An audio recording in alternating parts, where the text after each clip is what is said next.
Hi guys, welcome to channel. நான் உங்கள் அரஸ்கிங். So இந்த வீடியோவில் நம்ம புஷ்பா 2 மூவி வந்திருக்கு இன்றைக்கி. ஸோ அதை பற்றி ரிவ்யூ பார்க்க போகிறோம். ஸோ மார்னிங் ஷோ முடிஞ்சிருச்சு ஏற்கனவே, இன்னும் 3 ஷோ இருக்குது இன்றைக்கி. ஸோ வீடியோக்குள்ளே போகிறதுக்கு இந்த புஷ்பா பிடிச்சவங்கள லைக் பண்ணிடுங்க. ஸோ வாங்க போகலாம். ஸோ ஃபஸ்ட்டு பார்த்திங்கன்னா புஷ்பாவாக நம்ம ஐகானிக் ஸ்டார் அல்லு அர்ஜுன் நடிச்சிருக்காரு. அப்புறம் ஹீரோயின் வந்து நம்ம ராஷ்மிகா மந்தனா. அது ஃபஸ்ட் பார்ட்லேயே சூப்பராக நடிச்சிருந்தாங்க ரெண்டு பேர்த்தோட அந்த இது நல்லா இருந்துச்சு காம்பினேஷன்.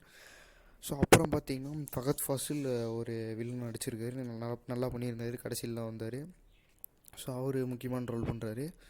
ஸோ அப்புறம் பார்த்திங்கன்னா நம்ம ஸ்ரீலீலா, அவங்க அந்த குண்டூர்காரன் அப்படிங்கிற அந்த மகேஷ் பாபு தெலுங்கு படம், கன்னட மூவி, அதில் நடிச்சிருந்தாங்க. அவங்க ஒரு கேமியோ டான்ஸ் ஆடுறாங்க. ஸோ ஓவரால் பார்த்திங்கன்னா பெரிய பெரிய ஆக்டர் தான் இருக்காங்க. ஸோ அது மட்டும் இல்லாமல் பார்த்திங்கன்னா எக்ஸ்ட்ரா டைலாக்ஸ் நிறையா இருக்குது, மாசான டைலாக்ஸில் உள்ள இருக்குது. ஸோ புஷ்பானா ஃப்ளவர் இல்லை ஃபயர் அப்படின்னு இருப்பாங்க ஃபஸ்ட்டு பார்ட்டில். இந்த டைம் வைல்டு ஃபயர்ன்னு இருக்கிற ஒரு மாற்றத்துக்கு என்ன மாற்றம் தெரில.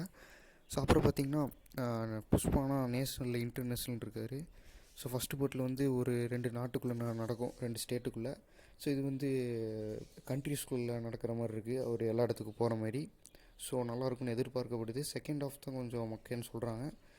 ஸோ இதுதான் நம்ம ரிவ்யூ. அவ்வளோ நல்லா இல்லை ஃபஸ்ட் ஹாஃப் விட, இது கொஞ்சம் சுமார் தான். ஸோ தேங்க்யூ ஃபார் வாட்சிங் கைஸ். மறக்காமல் சப்ஸ்கிரைப் பண்ணிடுங்க.